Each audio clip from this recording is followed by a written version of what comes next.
Keep your wellness routine going strong all summer. Kachava's new travel packs help you stick to your daily ritual even when you're on the go. Just one packet of Kachava's all-in-one nutrition shake provides complete nutrition wherever you are, with 25 grams of protein, 6 grams of fiber, greens, adaptogens, and more. Simplify your daily ritual. Go to kachava.com and use code FITNESS for 15% off. That's KACHAVA.com, code FITNESS. Carney heads north before heading west, with deadlines looming as Canada Day arrives. This is Now You Know. I'm Rob Snow. The top news stories and conversations that matter to you. This is Now You Know with Rob Snow on News Radio. Ahead of Canada Day tomorrow, the Prime Minister is in northern Quebec. Mark Carney is meeting with Inuit leaders in the largest community in the Nunavut region, Kuujjuaq. Arctic sovereignty, better equipment for the Canadian Rangers, and an Inuit-led university are all on the agenda. Nathan Open is one of the Inuit leaders involved in these discussions. He recently made headlines when he suggested that if Canada isn't interested in partnering with Inuit, then Inuit can find other partners. We understand that the world was not the way that it was even 2 years ago. And security, defense, and sovereignty are top of mind for this country. Also, major projects in the consideration for the Arctic as a part of the strategic national assets for resource extraction. Now it's our turn to say a very similar thing. If the partnership with Canada is not on the table, if we are not going to be respected partners, then should we not be looking for other partners as well to uphold our interests? Speaking ahead of the meeting, Prime Minister Carney said it's his government's intention to deepen cooperation. 4 days after I was sworn in as Prime Minister, I was in Iqaluit to announce that the CAF, our armed forces, would establish a year-round presence on land, sea, and air in the Arctic. Those patrols have begun, including with Operation Nanook, to safeguard our sovereignty. We are in the process of undertaking the largest increase in defense spending in our lifetimes. Much of it will be in infrastructure, equipment, and hardware needed to defend the Arctic. What's crucial, and we can only realize together, is that this creates tremendous opportunity for infrastructure in health, in broadband, in community infrastructure, wastewater, beyond. And we can only develop those in tandem so that all benefit. Following his visit to northern Quebec, Prime Minister Carney is expected to make his way out west. Reported that the Prime Minister will be in Edmonton on Canada Day as the calendar counts down to a non-binding referendum in Alberta on separation. The Prime Minister was asked what message he's bringing to Alberta. He said his message is that Canada is worth fighting for. This is the greatest country in the world. We're not perfect. We can get better, but Canada's worth fighting for. And standing up for Canada and supporting Canada is important. Motivation is always an issue in any vote referendum. Secondly, that we're stronger together. We're working on, and I'll give the example, I won't belabor it, I know we want to make sure everyone can get questions in, but the example of the work we're doing with Alberta on the pipeline, which requires Alberta, it requires British Columbia, Indigenous peoples cooperation, it requires foreign buyers, it requires the federal government. And it's all of us working together which creates that possibility. It requires new carbon capture and technology and being put in place. The federal government is playing an important role. We're not the proponent, we're not the sole role, but we're playing an important role in helping to make that. That is possible because of Canada and because of the goodwills there and the cooperative federalism. This week is a big week in Canadian politics, not just because of Canada Day tomorrow. It's also expected that on Thursday, the Alberta government will reveal its plans for a pipeline to the BC coast, with news reports saying No private company is committed to building it. The Smith government pledged it would submit its plans for a pipeline to the federal government by Canada Day. Leader of the Conservative Party, Pierre Poilievre, is an Alberta MP these days, and he's expected to be in the province this week as well, with the Calgary Stampede opening on Friday. At a news conference, Poilievre encouraged Albertans to lock arms with other Canadians in other parts of the country who all want the same thing. What we need to do is provide Albertans with hope that life can get better. And that's why I went there and gave a very strong patriotic speech, urging my fellow Albertans to embrace their friends across the country to achieve their objectives. We should lock arms with suburban Toronto communities that want tougher crime laws, lock arms with Newfoundland, which seeks to double its oil production, lock arms with the coastal First Nations that want LNG facilities that would export Alberta's natural gas, lock arms with Quebecers who want the federal government out of their business and who want provincial autonomy restored. And as an added subplot to the week, Canada Day is also Joint Review Day for CUSMA, the Canada-U.S.-Mexico Free Trade Agreement.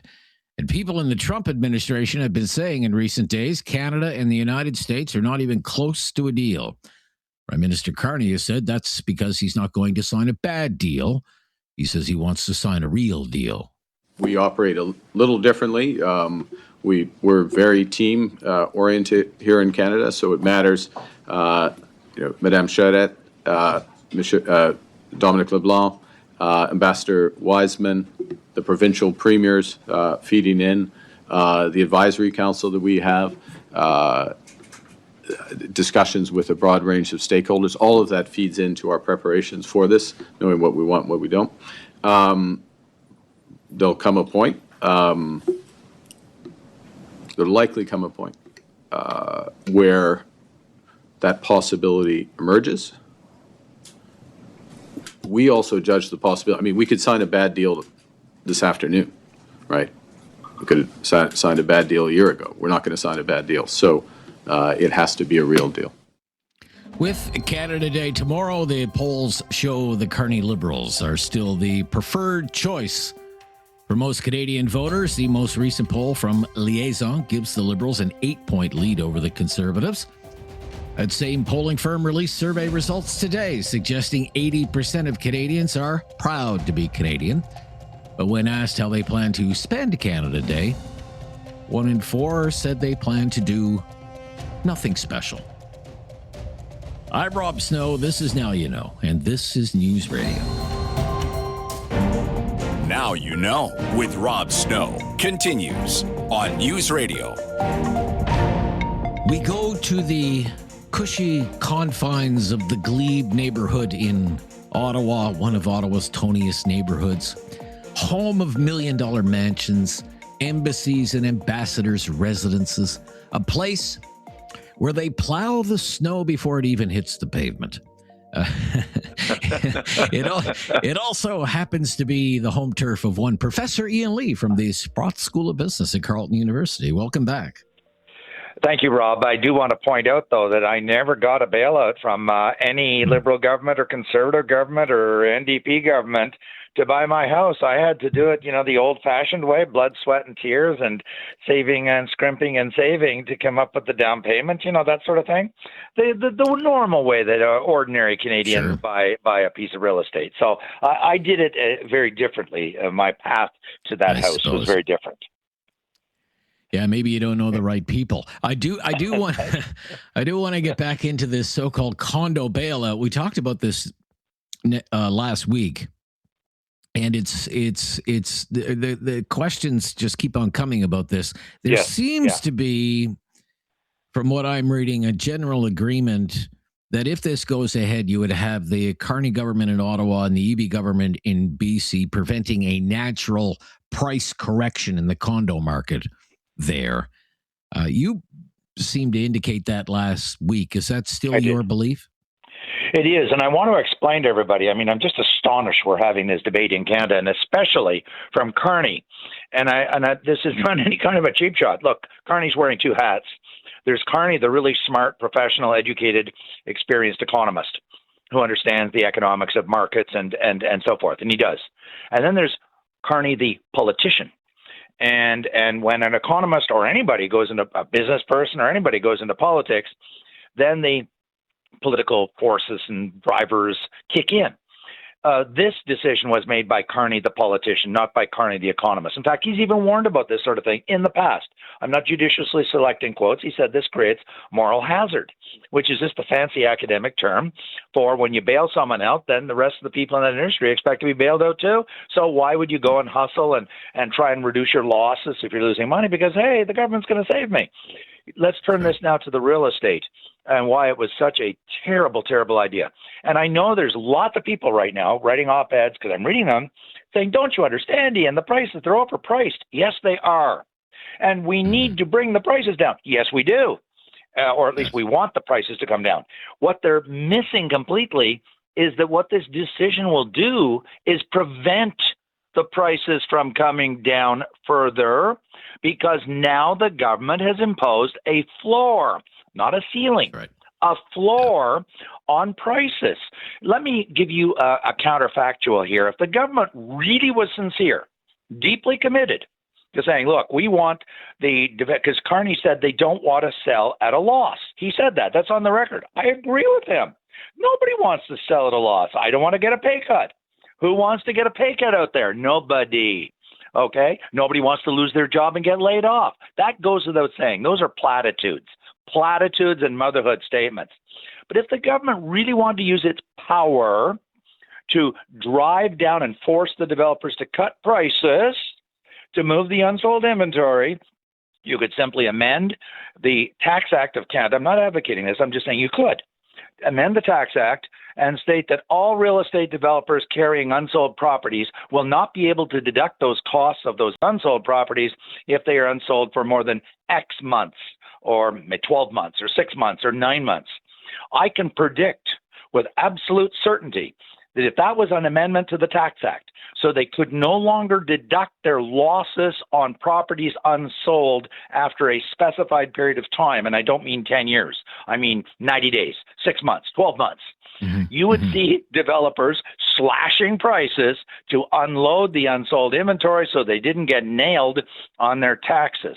So this is why I have come to the conclusion, and I'm not casting aspersions of kickbacks or any kind of silliness, but this is a bailout for the developers. This is a bailout. Okay, they have lobbied this is very what I want to get into. successfully. You mentioned, there's policy, and the wonks love policy, but then there's politics, and the politicians love politics. There are calls now for an investigation into this, that there may be, say, political pressure from developers with liberal ties, developers attending liberal fundraisers. Do you think that's worth looking into? Yes, I do, and I'll explain why. Not because I expect them. This is going to sound counterfactual very, very quickly. Because when you do that, you're burning the developer, saying, oh my God, I don't want to be exposed about all my behavior in some kind of a trial or an inquiry.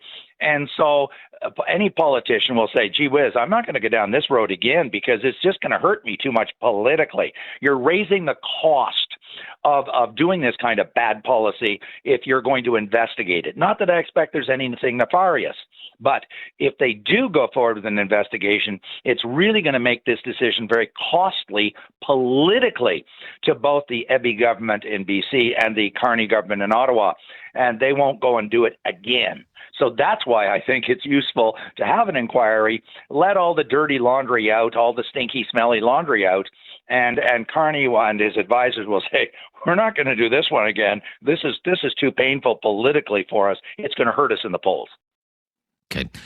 When we come back, we will stay in Western Canada with the Smith government expected to announce on Thursday its preferred options for a pipeline to BC. But why does no company want to build it? We'll ask Professor Lee when we come back. This is News Radio. Now you know with Rob Snow continues on News Radio. Here with Professor Ian Lee from the Sprott School of Business at Carleton University, with us every Tuesday. So on Thursday of this week, the Smith government in Alberta will outline its preferred option for a pipeline to the West Coast. Everybody says this is a no-brainer. The Smith government, Mr. Poilievre, Mr. Carney's backing it, as long as it comes with certain concessions. But if it's such a no-brainer, a 1 million barrel a day pipeline to the BC coast, why isn't there any company, Canadian or otherwise, that wants to step up and build the darn thing? What would you say? Rob, let's separate out the politics and the economics or the market demand. It is a no-brainer empirically and factually that the demand for oil and gas is increasing dramatically, and Asia Pacific is the largest source in the world because they don't have any oil or LNG. That's why they're buying it. And that means Japan, that means South Korea, that means India, that means China. And that's the fastest growing part of the world. In fact, just sidebar very quickly, 3 environmental groups, including Pembina, wrote an op-ed in the Globe and Mail June the 3rd, and this captures now the problem, and I'm going to get into the solution. They stated that the oil and gas demand is collapsing around the world. Canadians are being misled and deceived by environmental leaders who are dishonestly communicating false information to Canadians. I have the stats from the International Energy Agency, which is a United Nations body. In fact, the IEA head, Dr. Faith Barrow, has been to Canada not once but twice in the last 6 weeks, and recently, as 2 days ago, saying that we need more pipelines, we need more oil and gas because the world desperately needs it. And it's forecast out to 2050 that oil and gas are going to be the dominant provision of energy in the world. So the environmental groups are deceiving us, but that, and very deliberately misleading the Canadian public. But that points to why this pipeline is finding trouble to have a private sector company to back it. They understand that, unfortunately, Mr. Carney, whom I respect enormously as an economist wearing his economist hat, smart, educated, experienced individual, but they understand that the Prime Minister of Canada, Mr. Carney, is wearing his political hat as well as his economic hat. And to use it's not a phrase I can't use on air, it's not swearing or anything, but to use a rather vulgar phrase, he is sucking and blowing simultaneously. He's, to use a less vulgar phrase from the old vaudeville phrase back 100 years ago, yes, we have no bananas. That means, yes, we have a pipeline, but no, we are not going to allow it to be built because we're going to go wink, wink, nudge, nudge to environmental groups and progressives across the country that we are going to not end the tanker ban. We're going to pose all kinds of conditions on it so that it will make it uneconomic. So what the government is doing, Carney is doing, is he's going through the motions, signing the protocols with the Alberta government, saying the demand is there, which it is. I mean, the UN agency is saying that, documenting that.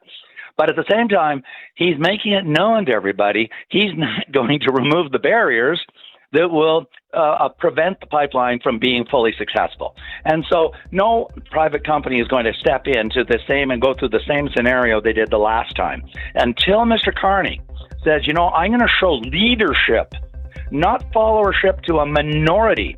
And the polls are showing they support pipelines. So he's got to step up to the plate and say, we are going to build this thing regardless because the world needs it and the UN is calling for it. That's what he's got to do. Okay. Enjoy your Canada Day in the gilded neighborhood of the glebe, Professor. Thank you very much, Rob. Happy Canada Day. Yeah, we'll talk to you soon. Bye-bye. Professor Ely from the Sprott School. This is News Radio. There is no question Rob won't get answered. Now you know with Rob Snow continues on News Radio. One of the subplots to this year's Canada Day festivities, tomorrow Canada Day, is national unity and this fall's vote in Alberta. That's where we start with Focus Alberta today. Professor Jared Wesley is a political scientist at the University of Alberta. Hello there, Professor. Good to hear from you. Morning. And Professor Keith Brownsey back with us, retired political scientist, Mount Royal University. Hello, Professor Brownsey. Good to hear from you again. Yeah, very good to hear from everybody. So tomorrow is Canada Day. Jared Wesley, how would you describe the mood where you are? Is it more patriotic, more pro-Canadian than normal, or less so? I haven't really noticed a big difference here in my neighborhood in Edmonton. I mean, we're a pretty patriotic group down in the neighborhood of Riverdale, so you'll see the Canadian flags are up like they usually are. You'll see a few more signs from the various Federalist organizations out on lawns. But I am interested to see what happens at the festivities, the neighborhood festivities. So far, though, I'd say a lot of people are treating Canada Day like any other Canada Day. They're pretty proud of it, and they're going to keep doing it. Okay. Just like any other Canada Day. What about you, Professor Brownsey? What are you seeing out there? Well, I'm in Northwest Calgary, and I don't see an awful lot on either side. I don't see a lot of pro-Canada signs. I don't see a lot of Alberta independent signs. But I see more. I noticed the other night on a walk a number more of Canadian flags. I think that's interesting. But no, it's a Canada Day. It's never been. I don't think you can compare it to the 4th of July in the United States, but that doesn't necessarily mean that Canadians are not patriotic. Okay, interesting. Now, right now, it appears by all the polling that this bid by the separatist movement is doomed to fail. But what do you think if the result this fall is an overwhelming rejection of what I would call the leave option? Is this a movement, Alberta separatism? Is this a movement that fades away? What do you think, Jared Wesley? Well, let's not write them off yet. I mean, the numbers that we see now are not too far off of what we saw in Brexit a few months out from that vote. So I wouldn't want Federalists to sit on their laurels. I think there's still conversations to be had. But, the answer to your question really depends on the margin, right? And so if it is somewhere in the neighborhood of 80-20 or 70-30, then I think you'll see separatists probably filter off and form or join existing parties. We'll probably see the main organizers of the separatist group move on to the next issue du jour. It was vaccines before, now it's separatism. They'll find something else to raise money on and campaign on. But if it's anything short of that, I think that the UCP has got an ongoing internal struggle to deal with. Whether this is a separatist party or a federalist party, whether quote unquote normies or normal conservatives will jump back into the fray to save the party from itself. Those are all questions that I think are open if it's somewhere around a 60-40 or a 65-35. Keith Brownsey, what do you think? I don't think the debate is over yet. I think anything could happen in the next few months. And I think Jared's right. If we get an 80-20 or a 70-30, I think the separatists will fade away. On the other hand, don't discount them at all. Brexit is one example, but there are others out there too. And voters could simply vote yes, to send Ottawa a message. And if they get 40% or even 45% of the vote on October the 19th, then I think we'll have separatism around for an awfully long time. So, Professor Brownsey, then, when I say it appears to be doomed to fail, you think I'm being premature? Would that be fair? A little bit premature. Sure seems that way now. If you read any of the polling from Leger to Abacus to Angus Reid, you would think it's going to fade away or it's not going to amount to much. But remember, the separatists seem to have an awful lot of money. They're well organized, I think, by every measure they are. And so I think they're going to be able to get their vote out on October the 19th as well, too. Too big, yeah. Yeah, I think as well, too, we've got a number of federal provincial issues which could really rankle and motivate their base and even those who are, as I like to say, separatist adjacent to come out and vote yes. That's where I was going to jump in too on that, Keith. I was just going to add sorry to jump in, but that's exactly what I was going to say, Keith, is that there are two main issues right now that are simmering that could turn the tide of this campaign one way or another. The first is the outcome of this MOU, right? And whether there is actually a private sector proponent, and whether the MOU itself will continue past October 1st when the federal government has a big decision to make about a pipeline. And then the second piece is now we're counting the separatists' petition collection and the signatures to see whether they're valid or not. If a few of those names that are on, the stolen list, the stolen voters list, turn up there, I think it's a whole new ballgame. I would agree with all of that. And if the federal government is smart about this, they're not going to make any major announcements on a proposed pipeline, which we should see on the 1st of July from the province, until well after October the 19th this year. But who knows? It's the federal government, and they do whatever they seem to want. Okay. When we come back, I want to talk about pipeline politics and pipeline commerce and why no companies come forward to actually say, yeah, we'll build that. When we come back, Focus Alberta, covering a lot of ground today. This is News Radio. You have questions. Now you know with Rob Snow has the answers. On News Radio. It's Focus Alberta. Jarrett Wesley is a political scientist at the University of Alberta in Edmonton today. Keith Brownsey, retired political scientist, Mount Royal University in Calgary today. The Alberta government plans to unveil details Thursday, we are told, about this proposed million-barrel-a-day oil pipeline to BC. But according to most news reports, no private company has come forward to build it. Why do you think that is, Keith Brownsey? Well, there's a lot of regulatory uncertainty with this. I mean, there are questions about environmental groups taking any pipeline proposal to the West Court to court. You've got indigenous groups that I'm told in that part of the world, the northern half of BC, are very much opposed to Northern Pipeline, and the communities themselves. I mean, everything from Terrace to Prince Rupert, they don't want to see an oil pipeline come in there, which is interesting because it's very different from an LNG pipeline or a natural gas pipeline out to the West Coast. Oil is seen as dirty, and it's seen as a very serious threat to the environment and to the way of life of many people in the northern part of that coast. Jared Wesley, what do you think? Why has no company come forward? If it's such a slam dunk, if it's such a no-brainer, why is there no company that wants to do it? Yeah, well, I would add to the uncertainty that Keith mentioned by saying separatism, right? I mean, I don't know an investor who would look at the political situation in Alberta right now and be, jumping up quickly to invest in a pipeline when they don't know which country that pipeline will start in. And so I think you can add that.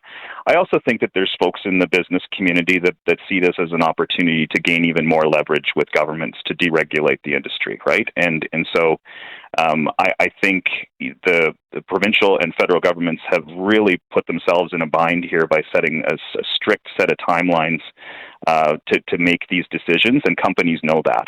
And companies are able to exact, regulatory concessions and other things, and quite probably, major public investment, and so that's part of the negotiations as well.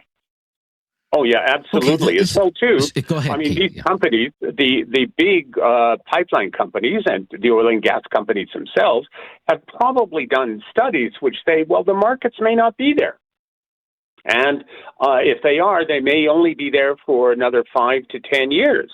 Look what's happening in China, which is the focus of the discussions over oil pipelines to the West Coast. They're going electric at a dramatic rate, something we seem to ignore here.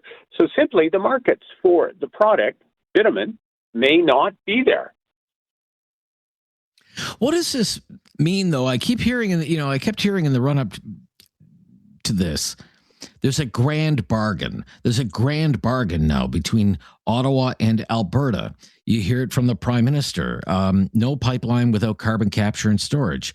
okay, well, there's an agreement on carbon capture and storage. There's been a new deal reached on the industrial carbon tax and the pace of clean electricity regulations. And all of this was supposed to be a key component of it was supposed to be this pipeline to the BC coast. But what if that never materializes? What does that say, Jared, about a so-called grand bargain between Alberta and Ottawa?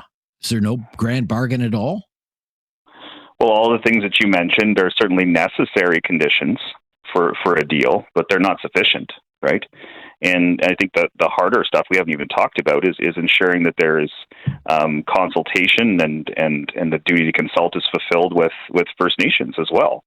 And given, again, the complications with the separatist movement, and we're moving towards one, perhaps two referendums on this issue, those folks are necessarily,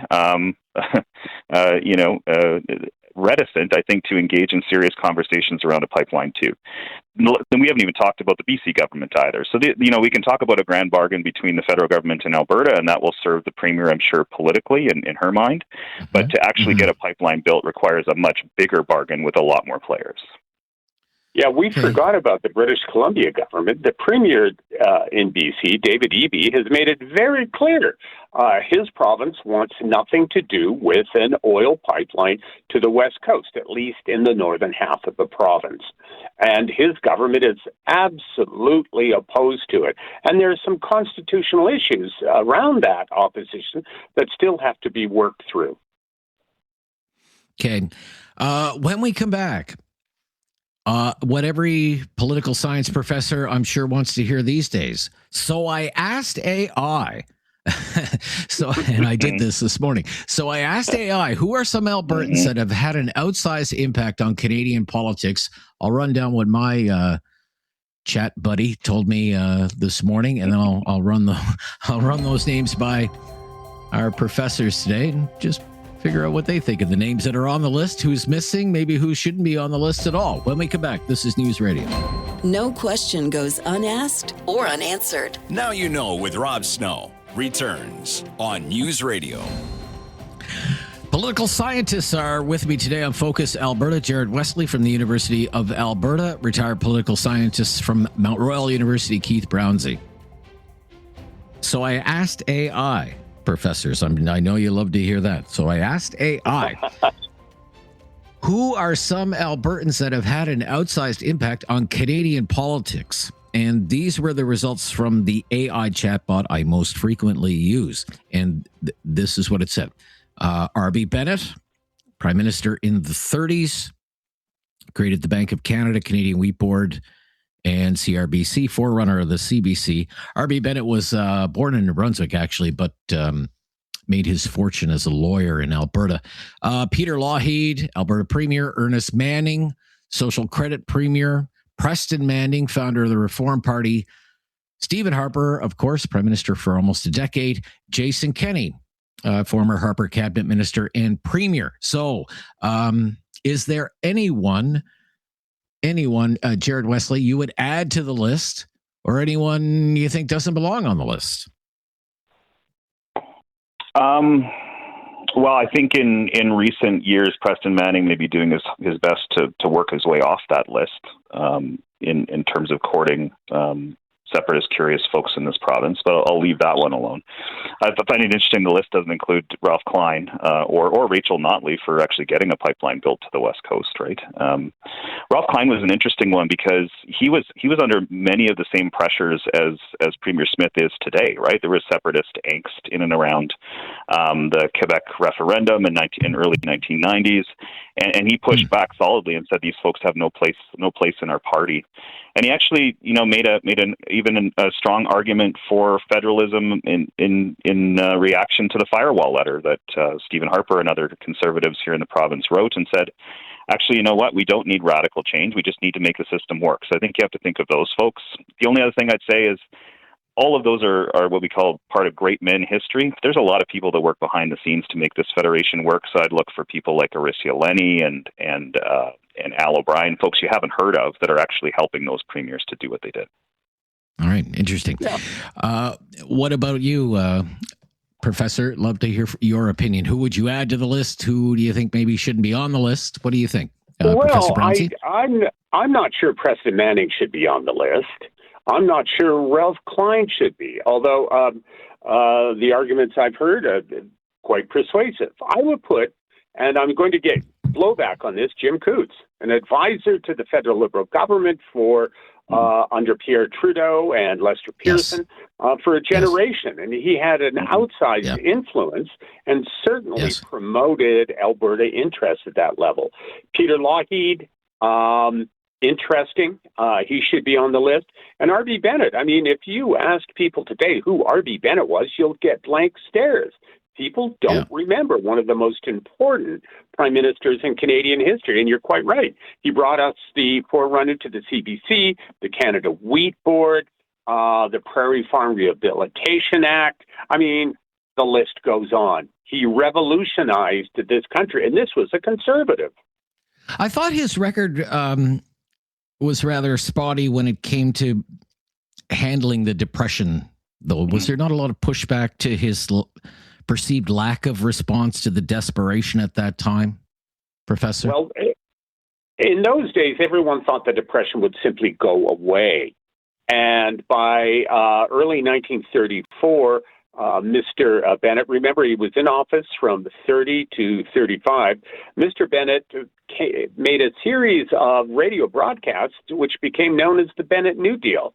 And he actually said this on air, that the capitalist system had failed and it needed to be regulated more or less. He didn't want to do away with it. He said it needed some help.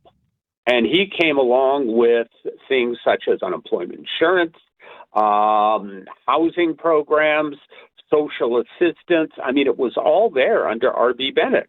And I don't think anyone who was in office during those years, especially in the Prairie West, could have avoided taking the blame for the horrible conditions in which this part of Canada found itself. Okay. Oh, really interesting discussion. I hope you both enjoy your Canada Day.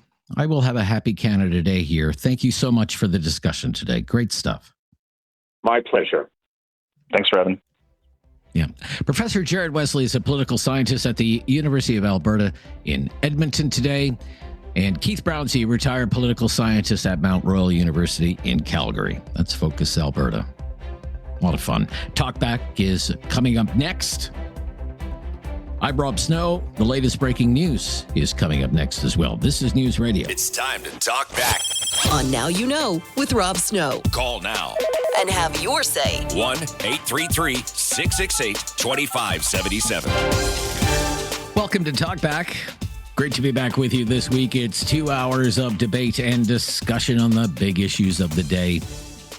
With our phone lines open right now at 1-833-668-2577. With Canada Day coming tomorrow, that's going to be our focus for the next couple of hours here on Talkback.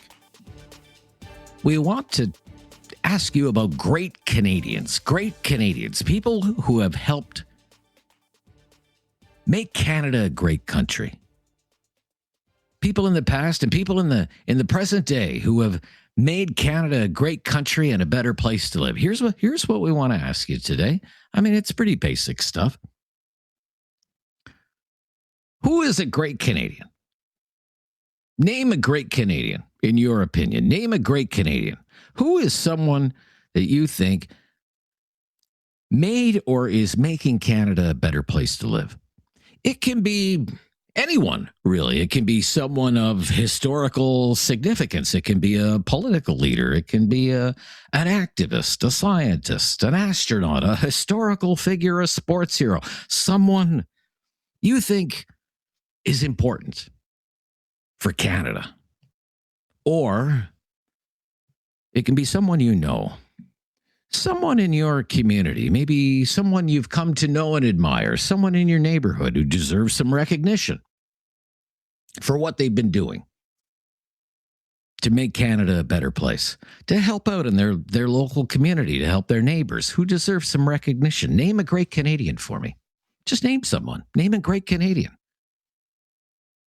Someone you admire, someone you think deserves credit, someone you look up to. And tell us why. Tell us that story. Tell us what they've done. Tell us what they're doing to make this country a better place to live. Again, the number to call, 1-833-668-2577. 1-833-668-2577. Who has made Canada a better place? Who is making Canada a better place? You know, I think about Canada Day coming tomorrow. I have many different feelings this time around. I'm inspired to see so many Canadians who are taking to the streets in Canadian cities, waving flags, cheering on our team at the World Cup. It's cool. It's cool to see so many people waving so many Canadian flags, all decked out in their Canadian colors, all across the country. You know, sports can do that. It has a way of uniting people. But then you can't escape, you know, the other backdrops of this Canada Day and all the uncertainty that's out there about our relationship with the United States. And what's coming in the months ahead with the vote happening in Alberta this fall about Alberta's place in Canada, the election in the province of Quebec, where the separatists are leading in the polls and they're promising another referendum if they win. And they might win. So there's turbulence on the horizon. It could be a turbulent summer and fall in Canadian politics. And for national unity, it's kind of the big picture backdrop for Canada Day. But I don't want us to lose sight and forget about all the people who have done great things for the country and do little things every day that make the country great, you know, day in and day out. And they don't seek any recognition. Who is someone like that? Give us a name. Tell us a story. Name a great Canadian. Let me start. Let me give you an example of what I mean here, okay? Back in 2004, the CBC did that thing, The Greatest Canadian, asked Canadians, who's the greatest Canadian? Tommy Douglas was named the greatest Canadian. I have no qualms with the choice. Father of Medicare. I remember when that vote was happening and saying at the time, my vote would be for Terry Fox. I think Terry Fox is the greatest Canadian. Imagine, you know, running a marathon a day on one leg through all kinds of weather and doing it for 143 days and raising money to fight cancer. And it was only cancer that stopped Terry Fox. Far too young and just outside of Thunder Bay. I remember I was just a child. I remember when Terry Fox died. I broke down in tears. I was so upset. My mother had to console me. Because Terry Fox ran through my hometown. Our teachers talked about him in school. He was on the news every night. He was a hero to me and millions of Canadians. And that's why I think all of these years later, Terry Fox is the greatest Canadian. But there are other great Canadians too. Canadians who aren't famous. But their contributions to Canada, they matter. One such person that I know is a farmer in Eastern Ontario by the name of Wyatt McWilliams. Back in 2002, there was a terrible drought in Western Canada, and Wyatt McWilliams was an organizer for what became known as Hay West, an effort to get a hay crop from Eastern Ontario, loaded onto CN rail cars and onto transport trucks and shipped to farmers in Western Canada. And then years later, when there was a crisis in the beef cattle industry because of BSE and cattle prices bottomed out, Wyatt McWilliams jumped in again. He organized an event in Ottawa called Food Aid. And people made donations. Their money bought beef from beef cattle from local farmers, which was processed, and the beef was donated to local food banks. So the farmer got a decent price for their cattle. And the food banks got donations of beef, which normally they didn't have. And that became an annual thing. And it raised millions and millions of dollars. And it fed tens of thousands of people. And that's just one person that I know who just time after time jumps in when there's a need. A great Canadian. Who is a great Canadian? It can be someone of the stature of Tommy Douglas or someone you know in your town, who by their own actions is making Canada a better place. We want to know more about that person. Who are they? Tell us that story. 1-833-668-2577. If you've never called before, we'd love to hear from you. Just mention it. We'll make your call a priority and name a great Canadian and tell us their story. I'm Rob Snow. This is Now You Know. It's Talkback on News Radio. Have something on your mind you want everyone to know? Call now. Hello. 1-833-668-2577. It's Talkback on Now You Know with Rob Snow. Yep, we were away yesterday, but we're back today. Great to have Curtis back at 1-833-668-2577. Tuesday Talkback. Name a great Canadian. That's what we're asking today on the eve of Canada Day. Maybe it's someone of national significance. Maybe it's someone who is making your community a better place. Just name a great Canadian and tell us the story. 1-833-668-2577. John is up first. He's in Calgary. Hello, John. Good day, Rob. Yeah. Hi, John. Hi. Name a great I'm Canadian. from Calgary.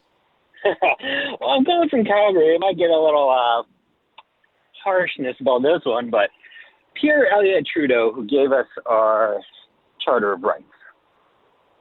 Wow. That would be controversial in your part of the country. Yeah, I know. I might get skinned out here for saying that. Oh, man. Come on, the Charter of Rights, it's for everybody. Everybody, no matter who you are, east, west, the north, it's for everyone. Yeah, fair enough. Okay. Are you an admirer of Pierre Elliott Trudeau, sir? Oh, I have a few things that I don't want to touch on with, but he's done a few good things for Canada, and the Charter of Rights, I believe, as a proud Canadian, I'm proud of it. Okay. One other I mentioned the CBC thing when they did that back in 2004. He was third on the list. He was, yeah, and I actually voted for the same guy you did there. Like healthcare, come on, we need healthcare. We need to live. Tommy Douglas, father of Medicare, former premier of Saskatchewan, first leader of the NDP. He was first. Terry Fox was second, and Pierre Trudeau was third on that list. And that's more than 20 years ago. So would 20 years later would the list be different? But you had someone else you wanted to mention? Gord Downie. He's a poet. Gord Downie. Yeah, that's a good one. Yeah, that's a good one. That's a good one. He passed away, but we have his music, we have his poems, and they'll always live on in our culture. Yeah, that's a very good one. Gord Downie of the Tragically Hip, sir. You'll get no argument from me on that. Yeah, that was a sad day when we lost Gord. Yeah, for sure. It was. Did you see the Hip in concert? Did you ever see the Tragically Hip in concert? Oh, I've seen them 40 plus times in concert. 40 plus times, yeah. Yeah, I was a huge fan. Still am. Yeah, I saw them on their final kind of farewell tour. They came to Ottawa. Ottawa was the second last stop before they did their big final show in Kingston. They were from Kingston, and Kingston's only about 2 hours away from Ottawa. It's a night you'll never forget when you see a show like that. And just because of Gord's health at the time, you just know you're never going to experience this again. Yeah, and just terrible. What he did with after surgery and everything, and what was happening to him. So surprised, like he was able to sing every song without a lick. It was It was an awesome They nailed concert. it. Yeah, they nailed it. Yeah, you're right there. Yeah, one of the great Canadian songwriters, one of the great Canadian performers, one of the great Canadian poets, as you say. Thank you. Yeah, that's a good one. You're welcome. Gord Downie. I'm glad you mentioned Gord Downie. Thank you, John. You kind of made my day, and the day's far from over. Let's go to Mike in Dartmouth. Hello, Mike. Hi, Rob. Hi, Mike. A great Canadian. Who's a great Canadian? To me personally, there's only one, and that's Terry Fox. Terry Fox. Greatest Canadian there ever was. And I don't think there's anybody that put, other than young military boys who went over and lost their lives, but I don't think there's anybody put such a selfless effort into doing something for Canada and for, that's something that goes on today, and it was with no other thought in his head. There was nothing about, making a bunch of money doing what he did. The kid, I look at the highlights of when he ran, and I look at that old gear that he ran on. Like, this was a young teenage boy. Like, he took this on, and to me, there's nobody. I mean, there's athletes that get paid for what they do. There's other professions that get paid for what they do. This kid took something on, and to me, he's the greatest Canadian that was ever born. Nobody tops him. Yeah. As I say, that he would be my number one choice. Just look at the legacy, right? Look at the legacy that he has left behind. And, the foundation is still raising money to this day. There are Terry Fox runs in pretty much every community all across the country. Yeah. Quite a life for someone who passed away at 22. Yeah. You can only imagine how disheartened he was when he first started.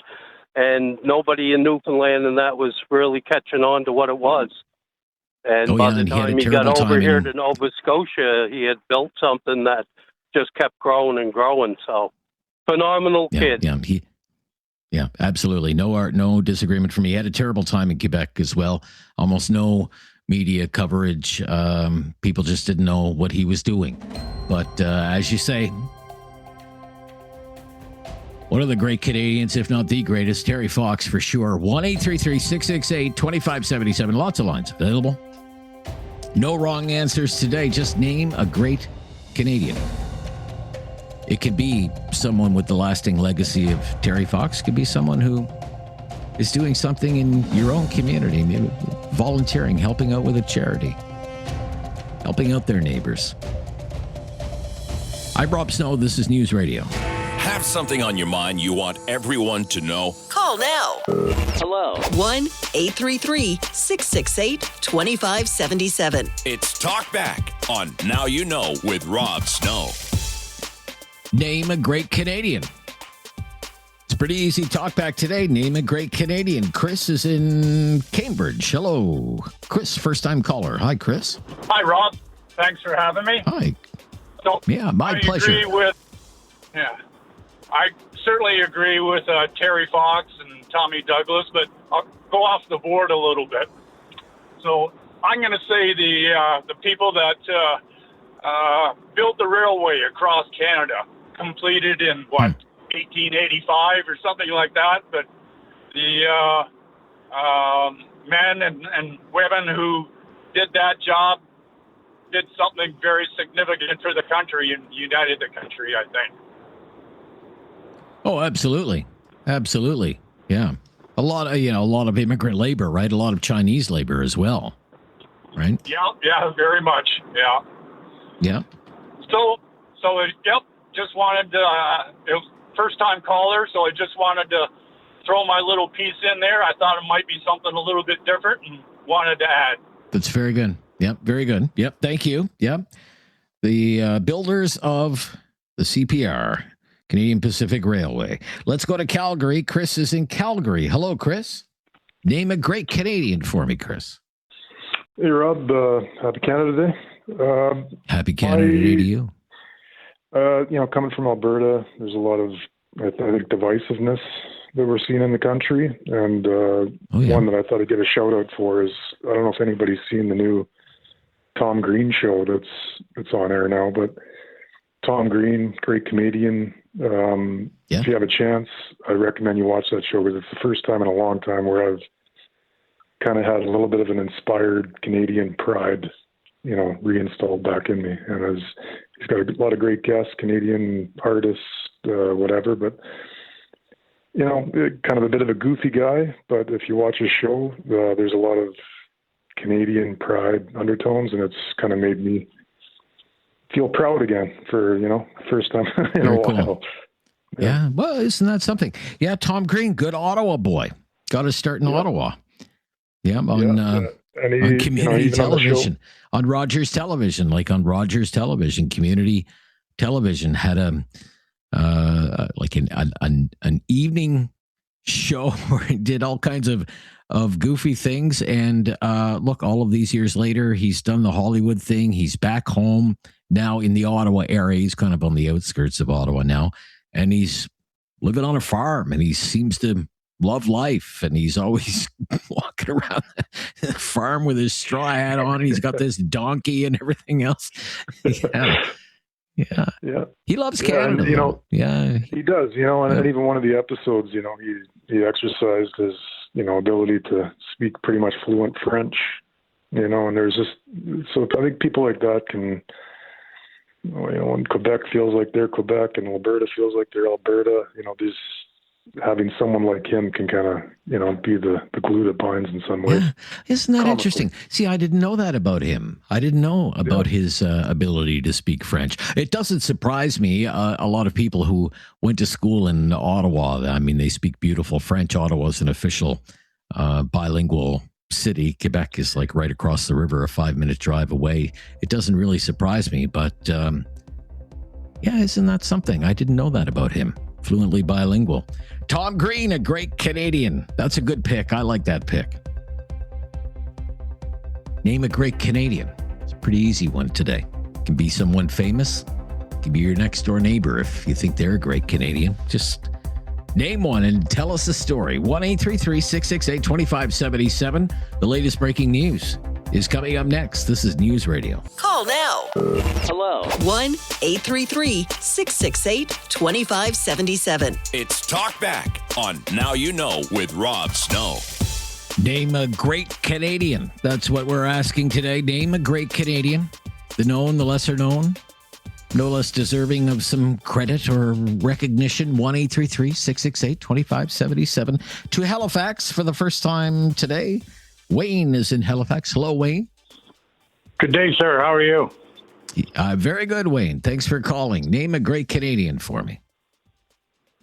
For me, it's all the men and women that served this great nation in the military. Yes. That's for me. I'll be sitting here tomorrow smoking a nice cigar, and that's what I'll be thinking about. And if there was a second person on mine, if there was a second person on my mind, it would be Terry Fox. It would be Terry Fox. Okay, very good. I was there today. He was getting I don't know what a ceremony with the city's mayor of St. John's. Dorothy White, her name was. She was the mayor of St. John's at the time, and I was there, and I was a runner when I was a kid, and I can't imagine what he went through trying to accomplish what he wanted to do. It's massive.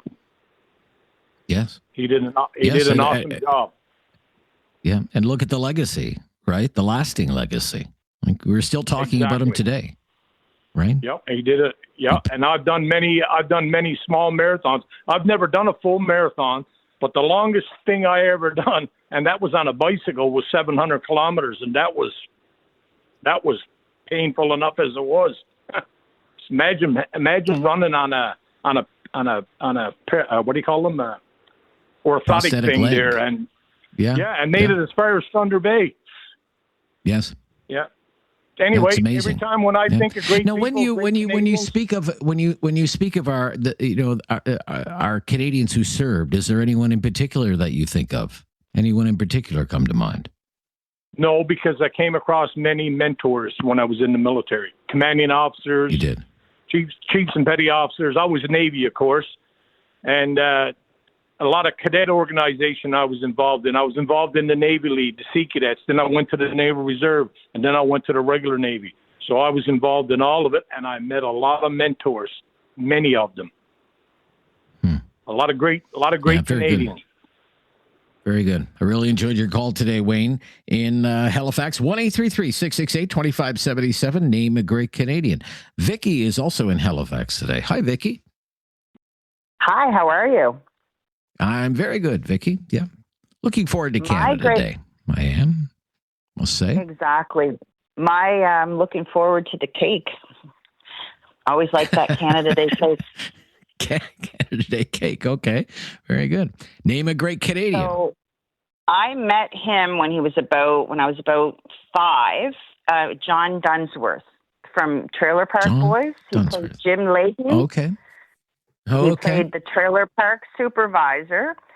In his early life, he went to University of Guelph. He actually is the real deal. He had 4 years in at University of Guelph for theater, but he dropped out because, if you can imagine, the university was forcing him to take a philosophy course, and he wasn't having it. Oh, really? Yeah, so he said no to that. But when I met him, I was 5, and he was helping his brother was a dentist or doctor, lived next door to us, and he was helping his brother build a fence. And in that process, he gathered all the kids in the neighborhood for an impromptu theater lesson. And that left such an impression on me. He was grassroots theater. He was the real deal. He was just an amazing human. He spent almost 2 decades on the Trailer Park Boys, but he even played a delegate in the Trudeau. They had a Trudeau miniseries, and he was even on that. If you can forgive him for that, I'm was joking. He? Yes, he That's played okay. a delegate. Yeah, John Dunsworth. Yeah, that's an interesting one. He left an impression on you. He did, and I mean, he had a lot of roles. The Halifax explosion, Titanic, Haven. I mean, I could go on. I mean, this man has done a lot of things, but I'm telling you, he's the nicest guy to meet, and he lived and breathed theater, and he stuck to his guns. Didn't drink a whole lot, so he'd always have the iced tea for the stand-in on the set of the Trailer Park Boys, and had a wonderful marriage, and just the greatest guy that I remember meeting when I was really, really young. And really young. I met him interesting? A couple times after that. Yeah, it says here he was born in Bridgewater. He was born in Bridgewater. Yep. He was, definitely.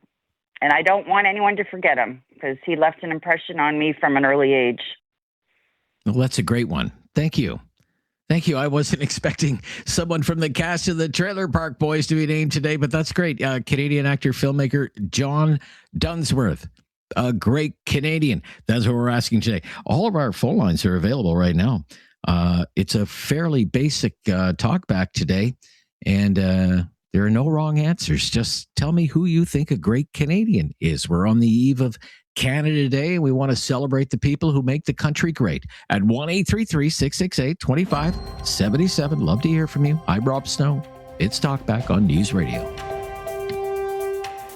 Have something on your mind you want everyone to know? Call now. Hello. 1-833-668-2577. It's Talkback on Now You Know with Rob Snow. Name a great Canadian. Rod in East Cooley, Alberta. First-time caller. Hello, Rod.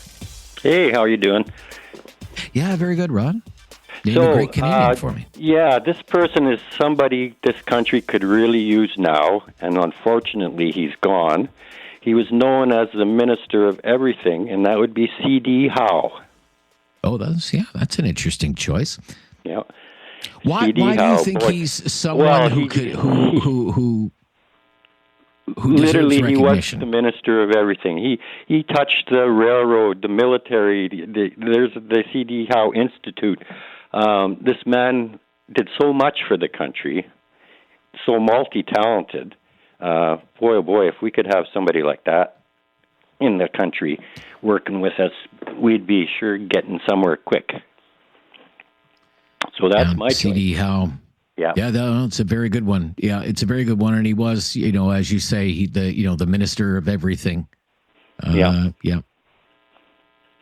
Okay, well, happy Canada Day. Thank you. Yeah, in the Mackenzie King government, right? In the Mackenzie King's government. That's correct. Yeah, and later with Louis Saint Laurent. Yeah, he was. I think he really had a reputation. He was like the Minister of War for Canada, right? Yeah, during the Second World War. Yeah, literally, he was the Minister of so many things. Yeah. He was kind of known as the Minister of Everything. Yeah. Okay, thank you so much. Yeah, that's a good one. That's a very good one. C.D. Howe. That's Rod. Let's go to Halifax. Roger. Yeah, Roger in Halifax. Hi, Roger. Okay. All right, let's try Scott in Kitchener. Hello, Scott. Hello, Rob. Yeah. Hi, Scott. Good to hear from you. Thank you. Thank you for taking the call. First-time caller. Yeah, you're welcome. I appreciate that. Thank you so much. Name a great Canadian. Can I name a great team of Canadians? They work together on this side by each. Okay. Sure. All right. How about Frederick Banting, Dr. Frederick Banting, and Charles Beck? Yeah. They researched in London, and I think they not only changed Canada, they changed the world. They discovered one of the greatest breakthroughs in the history of health, really, as they co-discovered insulin, right? That's correct. And and I think they should I'm not going to deny Terry Fox. Absolutely. A great young man. I met him when I was a young lad in Guelph. But I think the two Canadians that their research led to saving millions of lives deserves to be in the top 5. Absolutely. Oh yeah, absolutely. In fact, when the CBC did their thing back in 2004, he was fourth. He was named he was fourth on the list. Frederick Banting. Well, I'm going to have to watch that. So it's the previous caller that was in the Navy. Kudos to him. Yes. I'm an ex-vet too. Yes. So okay. Thank you for your service. The gentleman that called a couple. Absolutely, and it's good that people are remembering that as well. All Canadians who served and made sacrifices. Many of whom never came back. Every Canadian's making a sacrifice right now with all this garbage that's going on. But you know what? We have a lot of people in this country we can be absolutely proud of. Oh, for sure. Yeah. That's why I wanted to do this show today. Thank you so much. Yeah, Frederick Banting, co-discoverer of insulin in 1921. George in Cambridge, up next on Talkback. Hi, George. Hello? Yeah. Hi, George. I've got you, George. Name a great Canadian for me, George. Can you hear me okay? I hear you just fine. Yeah, I hear you just wonderful. fine. Go ahead. I love your show, Rob. Well, thank you, George. I love your call. For me, it's Paul Henderson. Henderson scores for Canada. Yeah. Yeah, not only did he score one of the most famous goals for Canada, I don't know if you know this, Rob, or not, over the last 30, 40 years, he's been a great mentor for a lot of Canadian men, and he does a lot of speaking tours, and he likes to build up men and make them better people. Yeah. As I understand it, he's a man of very deep faith. Yes. I've read that about Paul Henderson. Yeah. Yeah, not only will he build you up, mentally or physically, he also helps your spiritual world too. Yeah, that's a good pick. Paul Henderson, the great hero of the 72 Summit Series, but the life lived afterwards, right? And showing other people the way. Yeah, he's going to leave a great legacy himself. Just what he's done for many, many people. Yeah, that's a great pick. Yeah, thank you so much. Henderson scores for Canada. Paul Henderson from George in Cambridge. 1-833-668-2577. Name a great Canadian. Someone famous in Canadian history or someone just down the street? This is Talkback on News Radio. Have something on your mind you want everyone to know? Call now. Hello. 1-833-668-2577. It's Talkback on Now You Know with Rob Snow. Name a great Canadian. Let's go to Edmonton. Don is in Edmonton. Hi, Don. Hello. Hey, how are you? Yeah, good to hear from you, Don. Name a great Canadian for me. For me, I think it would be Romeo Dallaire, and there's probably a lot of people who don't really know who he is or what he did, So yeah, that's my pick. And remind us, I think Romeo Dallaire was. I'm a little bit familiar. I believe was he not leading a peacekeeping mission in Rwanda at the time of the genocide? Wasn't that what was happening with Romeo Dallaire? Yeah, that is correct. he was leading the peacekeeping mission, and the UN pulled out. So he had information given to him by one of the locals where all the weapons were being stored and housed. And he could have stopped it, but he went to the UN. The UN told him not to interfere. And then they pulled the teams out, and he refused to leave. He broke the UN's rule and stayed. He ignored them and stayed with a couple other people and witnessed hell. Like, he went through a lot with his people there when that happened. So, and then he went through a lot when he came home too. Yes, I'm a little bit aware of that. The post-traumatic stress that he suffered when he came back to Canada really took a mental toll on him, like an unimaginable mental toll on him. Yeah, it sure did. You know, and he had a lot of issues with the UN, obviously, because of the being pulled out and, you know, what they did there, and you know, the amount of people that died, and he could have done something about it, and they wouldn't let him. And that was a pretty big deal. And, you know, he, at the end of it, when it was winding down, he kind of lost it on one of the last days there, and a dog had come in and tried to kill one of the goats or something that they had in the yard. And he lost his mind and went outside and started firing his gun in the air, and that was when he was like, okay, I need to go home. Like, I just can't be here anymore. And he went through a lot of stuff, you know, and it was sad to see the amount of people that died over there that, you know, could have not died, but, you know, politics are politics, I guess. Yeah, long road back for him. Romeo Dallaire. Yeah, very worthwhile name you're bringing up there, Don. Thank you for your call to Nova Scotia. Yes, Bedford. Ed is on the line. Hello, Ed. Hello, Rob. Thank you for taking my call. I really enjoy your show. Very balanced coverage. You're very fair to all sides of whatever you're talking about. One of the most important individuals in Canadian history, I'm going to go back to what my mother thought. My mother was a nurse, and early in her career, she was a VON nurse in Amherst, Nova Scotia, and she met my father there, and then they made their way to the city of Halifax, and anyway, got married. My mother always voted NDP because of Tommy Douglas. She saw the positive results of his work to bring in Medicare.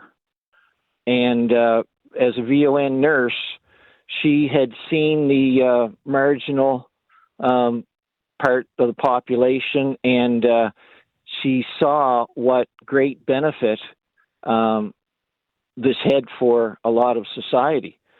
So when I think about the some of the greatest people in Canada, I think about what my mother thought, and she always, without exception, voted NDP because of Tommy Douglas and there you go. What he stood for. So I'll give you a little plug. I recently joined the provincial NDP party because I see Claudia Chender doing a very similar type of work, and she seems to care about the average little person. So gotcha. I'll just add that in. Yeah. Okay, fair enough. Yeah, Tommy Douglas, former Premier of Saskatchewan, first leader of the NDP, father of Medicare, very worthy. Of course, socialized medicine, part of the Canadian identity right now. And forever ingrained into the psyche, of course, still debated to this day. This is News Radio. It's time to talk back on Now You Know with Rob Snow. Call now and have your say. 1-833-668-2577. Welcome to hour number 2 of Talkback. We're talking about great Canadians. Today, on the eve of Canada Day, I've been referencing this survey CBC did back in 2004. Who's the greatest Canadian? Tommy Douglas, number 1. A number of people have mentioned that. Terry Fox, my choice. Pierre Trudeau was 3rd. I remember being on the radio when Pierre Trudeau died back in the year 2000. And I remember our talk show host at the time on the radio station I was working at, Rick Gibbons, was a longtime correspondent on Parliament Hill with the Canadian Press, went on to become the publisher of the Ottawa Sun, said of Pierre Trudeau at the time, people could serve twice as long as prime ministers Trudeau did and have half the impact.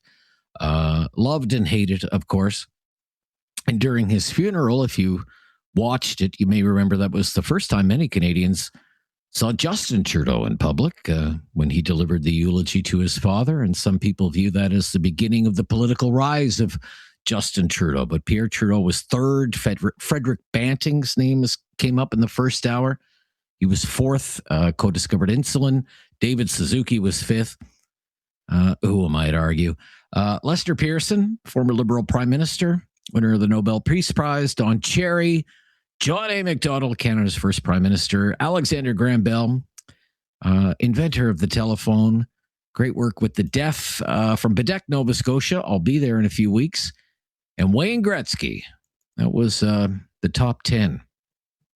When the CBC asked 1 million Canadians who Canadians thought the greatest Canadian was. We just want you to name a great Canadian. It doesn't have to be someone famous, a national historic figure. It could be someone in your neighborhood, in your community. Let's go to Calgary now. Don is the first-time caller there. Hello, Don.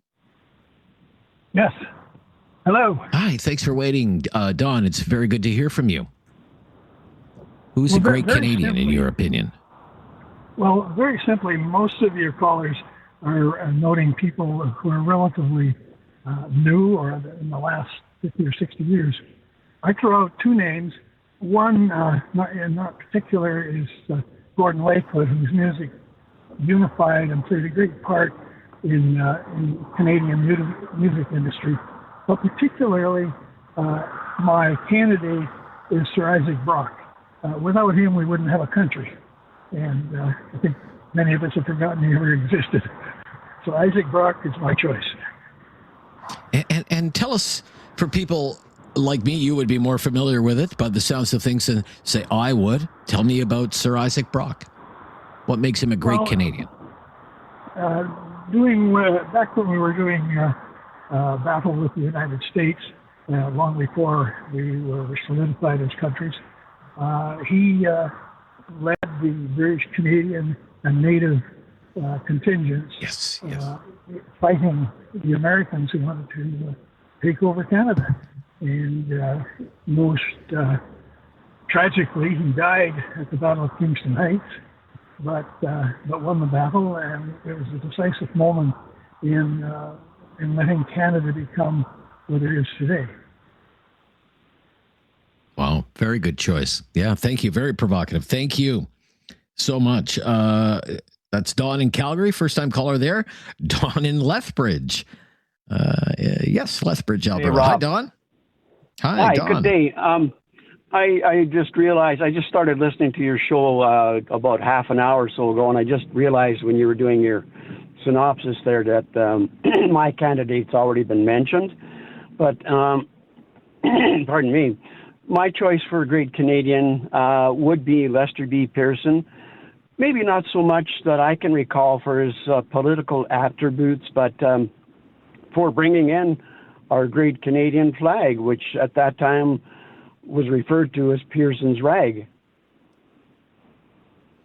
Yeah, there was quite a hot debate about that, wasn't there, at the time? Oh, yes, for sure. Yeah. I mean, it was before my time. You must be older than me. Maybe you would remember what was happening at the time. Why? Like, I view the Maple Leaf now. I don't find it, offensive in any way, but there were people who didn't want a new Canadian flag. What was the trouble at the time with that? I can't recall totally neither, but I think it maybe has to do with possibly not identifying us as part of the UK. We were standing on our own 2 feet, and it's become something that, people live and die for what it signifies today. Yes. That maybe it was viewed at the time as a break from tradition or a break from the old country or something like that. Yes, I understand. Yeah, that's exactly what it was. Again, I can't recall totally, but yeah, I'm regardless of what his other political attributes may have been, the flag that we have now is what I identify for him having brought about. Okay, thank you, Lester Pearson. Very good. Gord is in Cambridge, a first-time caller. Hello, Gord. Hello, Rob. Can you hear me? Yeah, hi, Gord. I hear you just fine, Gord. Name a great Canadian. Well, this one happens to be a little ancestry of mine. He's a twice decorated war hero turned entrepreneur. His name is Basil Deacon Hobbs. I happen to be a Hobbs. And in World War I, as a Brit, he shot down 2 German Zeppelins over London with tracer bullets and was awarded the Victoria Cross twice. Come World War II, he was too old to be a pilot, so he was shipped by the RAF over to Canada, and he trained pilots in the RCAF up near Sarnia, or Sault Ste. Marie, pardon me. And then, after he delivered that, he trained hundreds and hundreds of pilots. He was amazing. But then he was still a pilot, so he actually flew the very first Trans-Canada airmail flight from Montreal to Vancouver in the 1930s, in the middle of the winter. And he ended up having to land in Winnipeg, where they could not restart his plane. It took a while to do so. So he's an amazing gentleman. But then after that, because he was a Scotch drinker and discovered that the liquor shelves in Canada did not carry any scotches, it became upon himself to start importing a scotch. So he introduced Cutty Sark to Canada back in the late 1930s and built an empire across Canada, marketing up to 300 brands of wines and spirits and beers.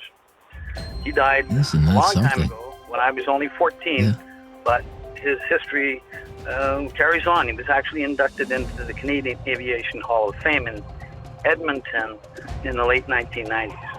So there's a great Canadian that most people don't know. That is a great Canadian. Isn't that great? Okay, love it. Thank you. Keep them coming. 1-833-668-2577. Name a great Canadian. This is News Radio.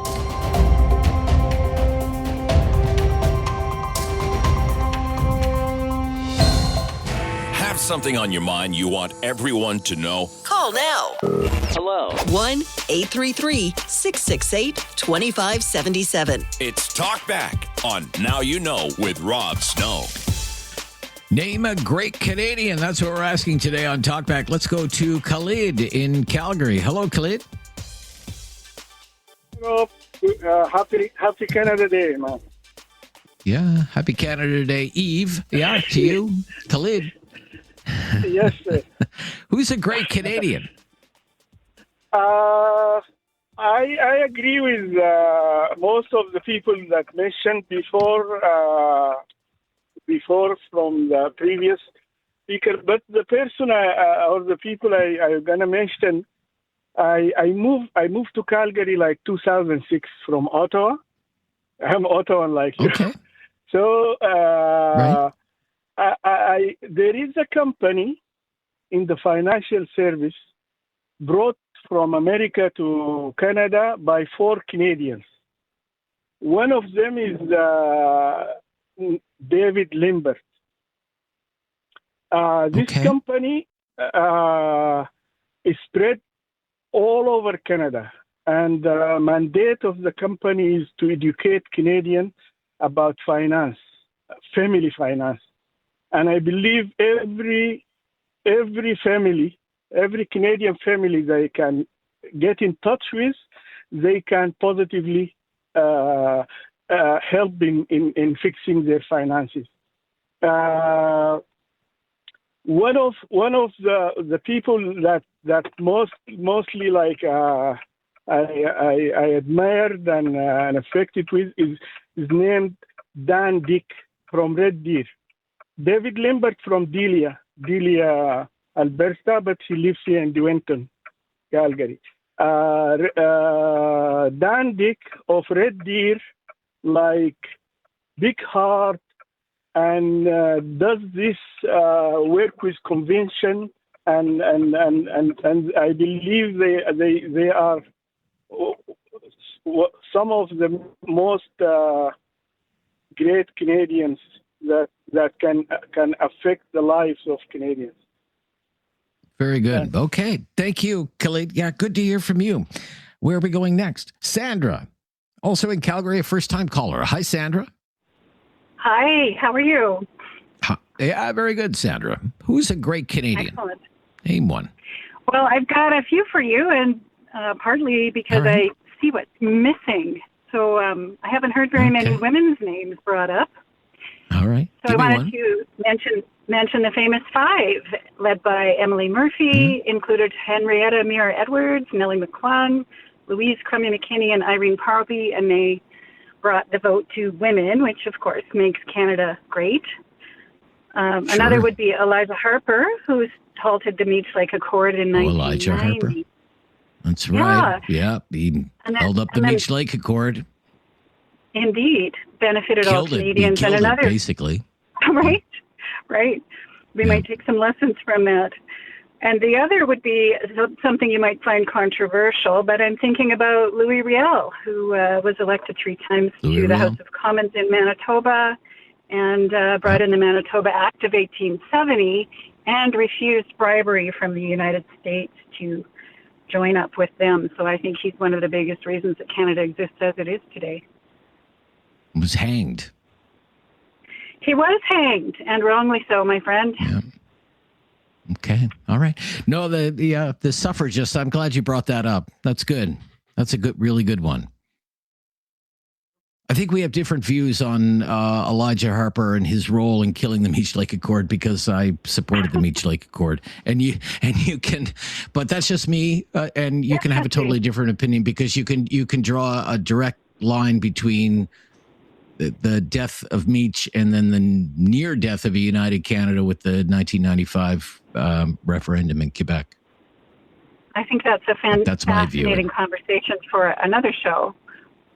Maybe. Okay. But I appreciate your opinion. Thank you so much. Yeah, for your call. And keep them coming, folks. 1, 2, 3 lines available there for you. 1-833-668-2577. 1-833-668-2577. To have your say on Talkback. Name a great Canadian. This is News Radio. Have something on your mind you want everyone to know? Call now. Hello. 1-833-668-2577. It's Talkback on Now You Know with Rob Snow. Name a great Canadian. That's what we're asking you to do here on Talkback today. Wade is in Sylvan Lake. Hello, Wade.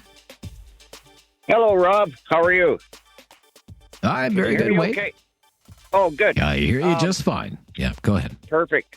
Because I'm out at the Whistle Stop for the 2nd annual Alberta Day here in Mirror, and so I don't know what my cell service was like. But anyways... Sounds good to me. I'm glad that one of your callers brought up Louis Riel because I was debating bringing that up. So now that his name has been out there, I've got 2 picks, Jordan Peterson and Francis Widdowson. Yeah. Jordan Peterson. Why Jordan Peterson? Yeah, why Jordan Peterson? Well, I've listened to a lot of his podcasts or whatever you want to call them, and I think the guy has got an absolute superior mind. Okay. All right. And it's too bad that woke folk chased him out of this country. What a thing to waste, a mind like that. Okay. Yeah. Jordan Peterson in having some health struggles now, as I understand it. Jordan Peterson not in a very good place right now with his health. No, he's not, and I hope that he recovers. His daughter puts stuff on. Now, the other person that you mentioned, I believe, is a university professor. From where, though? I can't remember. Is it I'm West not. Coast? I think somewhere. No, I think she was in Ontario as a professor, and then Yeah, somewhere in Ontario, but she got fired because she wouldn't, she wouldn't relent on the narrative about all the missing and dead Aboriginal she children. Was accused of, I remember now. She was accused of residential school denialism, right? That's right. Yeah. And now she's been around to multiple universities. She's been around to multiple universities, and they are literally attacking her because all she wants to do is get at the truth. There's supposed to be 215 bodies out at the Kamloops Residential School. The taxpayer has paid that band millions and millions of dollars to dig up some evidence, and they haven't even so much as stuck a spoon in the ground because there is no bodies there. They know it, and they're scared to have the truth come out because that's going to end their grift. All right. So I must ask you, as a supporter, you've been open about it, you're a supporter of an independent Alberta, right? You betcha. Yeah. So what do you do on Canada Day? Well, we're out at the Whistle Stop for Alberta Day. This is the second annual Alberta Day, July 1st, Albertans Day, at the Whistle Stop. Albertans Day. Chris Scott, the owner of the Whistle Stop, is one of the people that was arrested and put in jail because he wanted to serve burgers, and he wasn't following the all the rules. Okay, all right, right. Okay, yeah. So he has an amazing place out here.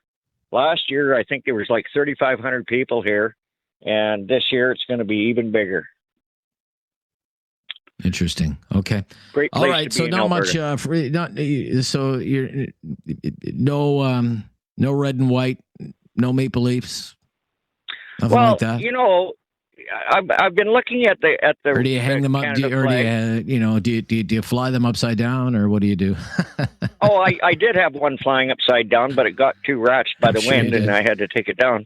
But the thing of it is, I was looking at the Canada flag, and I'm going, okay, it's red and white. Well, what are the colors of the Liberal Party? Red and white. And out here in the West, there is no maple trees. So what does that tell you? They got a maple leaf with. Well, no, it's true. And I was looking at that, going, well, how is that how does that define the whole country? It defines the Liberal Party and the East, and that's it. So that's my opinion. Wade, you're such a ray of sunshine today. Okay. Thanks. Enjoy your day. Bye-bye. Here, actually. Yeah. Oh. Cry Me a River, world's smallest violin. Playing just for you. Be right back, right after the news. A great Canadian. Who's a great Canadian, in your opinion? This is News Radio.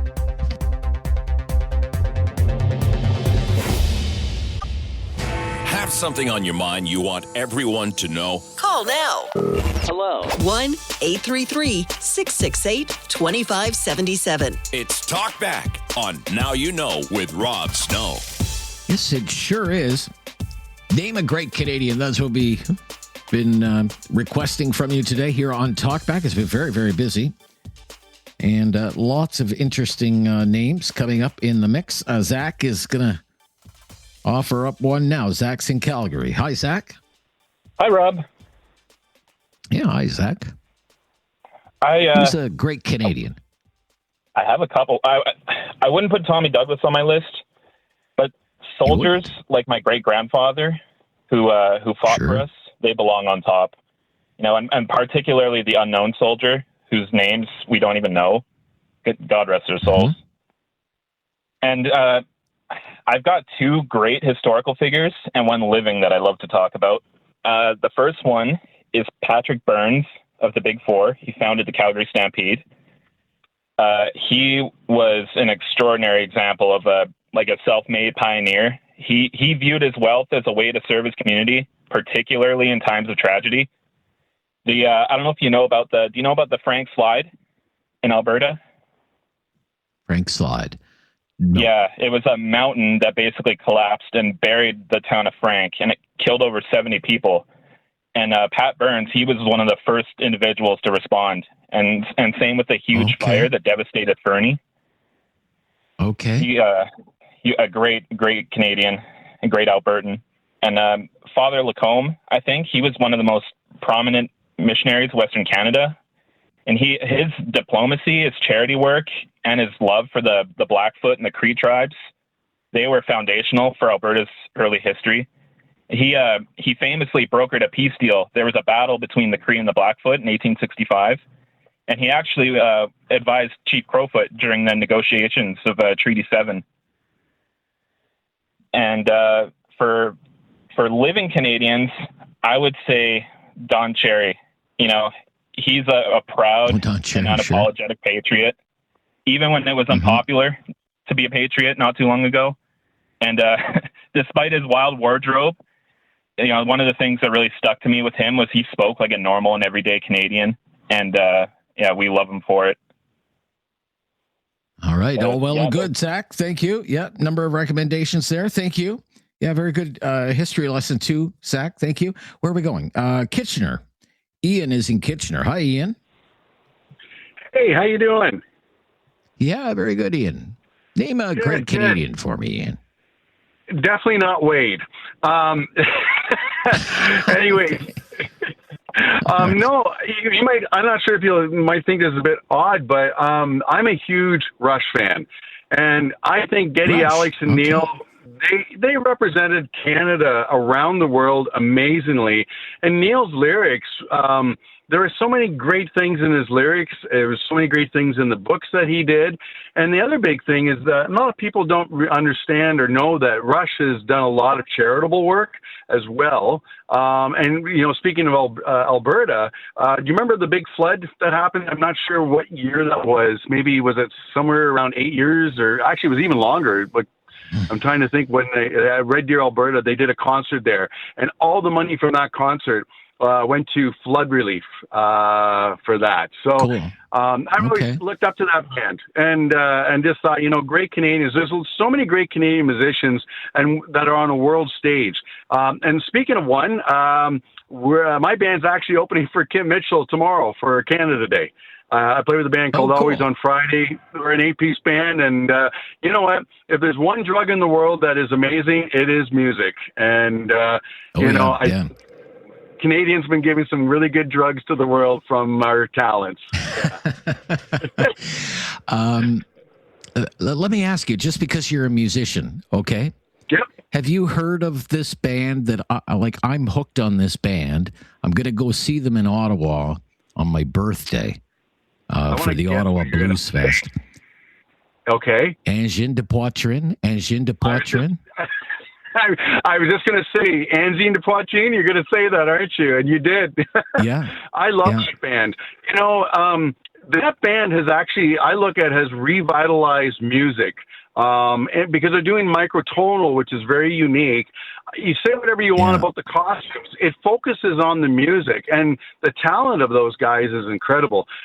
One other quick thing about talent and respect to Rush. Annika Niles, the drummer that they hired, she got caught up so much without even having one note hit in Rush. And when they came out on the tour, she pounded the crap out of those drums. She would have made Neil so proud. Kudos to Geddy and Alex for giving her the chance. I think she's inspired so many women around the world, and credit to Geddy and Alex for giving her that chance. She's incredible, you know. And but Angie and Poitrine, they're on tour right now, right? They're on tour right now. They're on tour right now, right? Rush. Yeah, they're in Fort Worth, Texas, right now. And if you get a chance, go on YouTube. Go check out Annika. Their visual show alone is incredible. Their playing's incredible. They're 72 years old. These guys still rock, and people are loving it. We need this right now in this world. There's so much depression going on with this world. We need good music. Yeah. Well, I mean, this is like this Engine de Poitrine. They just played the Montreal Jazz Fest, and like the pictures of it are incredible. They had to turn people away. Like they couldn't fit one more person in there. And as for the costumes, the costumes are kind of ridiculous. Are they a little gimmicky?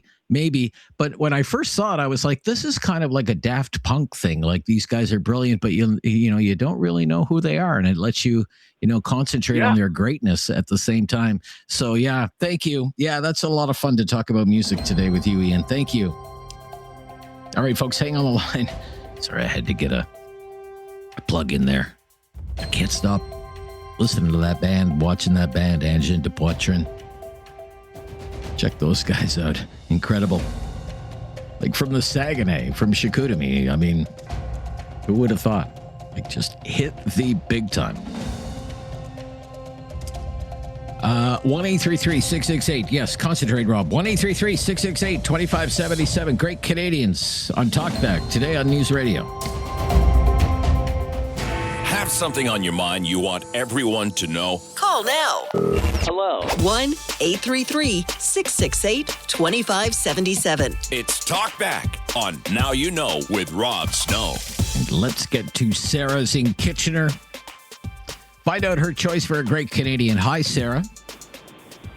Hi. So Hi, my Sarah. choice is a woman from Southern Ontario. Her name is Hazel McCallion, otherwise known as Hurricane Hazel. I don't know Hurricane if you've Hazel, heard of her. yeah. Oh, yeah. Mayor of Mississauga, right? Mayor of Mississauga. So in the 1920s, she actually played professional hockey league. In the Women's Hockey League, kind of starting up and being a great supporter of the Women's Hockey League. She's a great role model for any woman, as she really went ahead in a man's world and created a life for ladies. She applied to be the mayor, to be a mayor of Mississauga. At the time, Mississauga was in the red. I think $300,000, which then in 1973 was a lot of money. And by the time that she's finished being mayor, Mississauga was the only city in all of Ontario, I'm not sure of Canada, that was not in the red. So she really worked hard in creating a beautiful city for people. Everyone was afraid of her. Justin Trudeau was afraid of her. Justin's father was afraid of her. There is nobody who kind of fought against Hazel because she was very well-spoken, very, very smart. And if she said to do something, basically, she was very well-spoken, very, very smart. Yeah, everything she said and just and very influential. I mean, very influential, not just in like municipal politics in Ontario, but in Ontario politics. And you're right, in federal politics, in what we would call vote-rich Ontario or seat-rich Ontario, right? You really wanted, if you wanted to move, something ahead, or if you wanted to run for office, or if you wanted to improve your chances of getting elected, it helped to have Hazel McCallion on your side, for sure. Absolutely. She was. She used to go around. She didn't drive. She had a driver driving for her. She used to sit in the back seat of her car with a dictaphone, and if she's seen a pothole, she would put it in the dictaphone. If she's seen a street light that was out, she put it in her dictaphone. Anything that she's seen that needed to be fixed on her way to work, she would put it all in her dictaphone. She'd go into the morning at 5 o'clock in the morning, put it on the receptionist's desk, and everything would get fixed. The city of Mississauga was a beautiful place when she was there because she would just take care of everything. Yeah, that's a great choice. A great Canadian. Yeah, I'm glad you brought that up, Sarah. I know it was a bit of a wait today, but I'm so glad we could fit in your call today. Hazel McCallion, former mayor of Mississauga, Hurricane Hazel. Calgary, first-time caller Rick is on the line. Hi, Rick. Hey, Rob. How you doing? Yeah, just great today, Rick. Who's a great Excellent. Canadian in your opinion? Thank you. I love your show. I just want to know about Ottawa West Boy. I grew up, been out here 40 years. Okay. I just wanted to mention Paul Anka when the previous caller mentioned music scene, because Paul Anka being what he's done to the music scene around the world, the songs he's written. Actually, my brother went to high school with him at Fisher Park High School, and he just said he was a great kid. All he wanted to do was sing. And it's an interesting story, some of the stuff I've heard. And I just think that on the music scene, he's got to be up there with everybody else. Well, certainly in Canadian pop music history, he was he was a force. Not only the Paul Anka songs that people would know. He wrote a lot of songs for other people.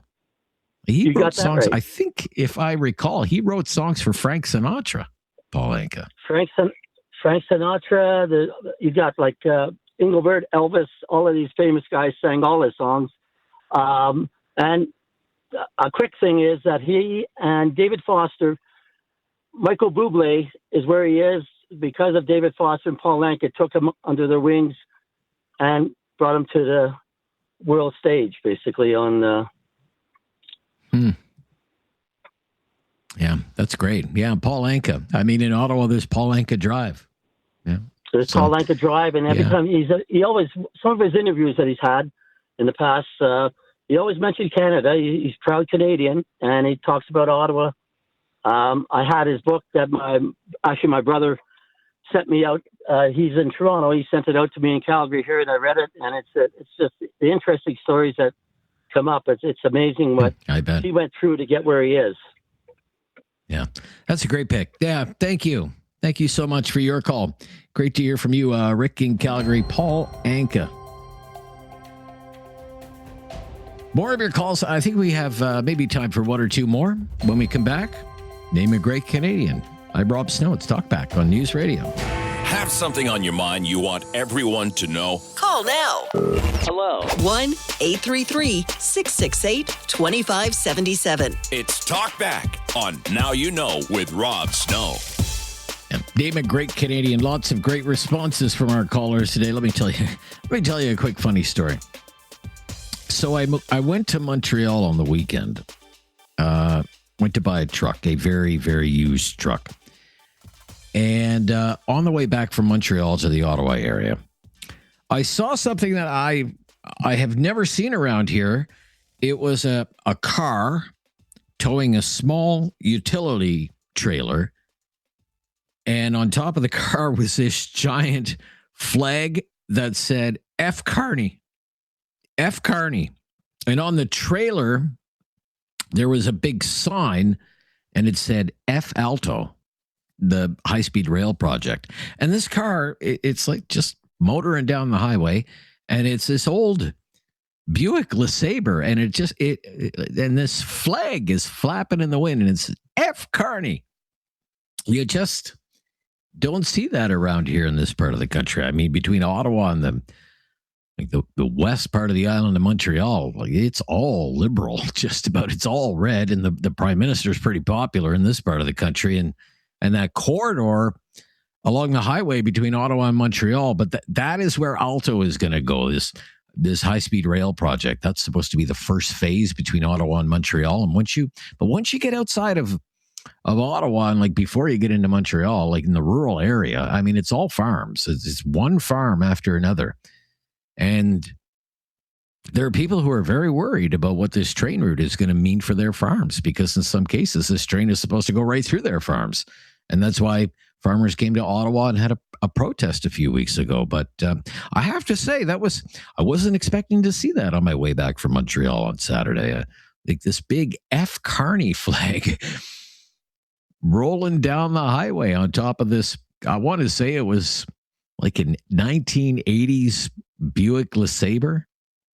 That's someone who doesn't think Mark Carney's a great Canadian. But who do you think is a great Canadian? That's what we've been asking today. Timothy is in Calgary. Thanks for calling, Timothy. Thank you, Rob. Yeah, good to hear from you. For me, I think I have to pick. One of them is William Shatner. I did see... William Shatner, good one. William Shatner, yeah. So he did a TV show called Boston Legal, and that was how I got introduced to the man before I knew he even played Star Trek. I think it was iconic that he was able to go out of orbit with this Jeff Bezos, even though that was, a bit of a... Oh, yeah, you're right. Yeah, so so I really respect and admire William Shatner. Yeah, and then the other person would be a radio personality that over the years I've come to listen to. And I think more politicians should listen to this talk show. with Rob Snow. Actually, that would be you, because you know really? you can give them, it will give politicians the vibe of what the people are saying. And I love the way sometimes you play the devil's advocate, as you say it. You know, not necessarily because you disagree with the points, but you just make people come to their own conclusion. So yeah, thank you for putting on a great show. You are a great Canadian, Rob. Well, thank you so much, Timothy. So are you, and I really appreciate your call and your very kind words. That's going to be all the calls we take today. However, I really enjoyed that show today. We will be back. We're taking tomorrow off for Canada Day. So another day without any talkback. I really hope you enjoy Canada Day. If you get out, a chance to get out and take part in some festivities in and about town, maybe see some fireworks and celebrate this great country of ours that we are all truly blessed, I think, to live in. And we'll be back on Thursday with more coverage of the latest breaking news and more of your calls during Talkback. Until then, everyone, I'm Rob Snow. The latest breaking news is coming up next here on News Radio.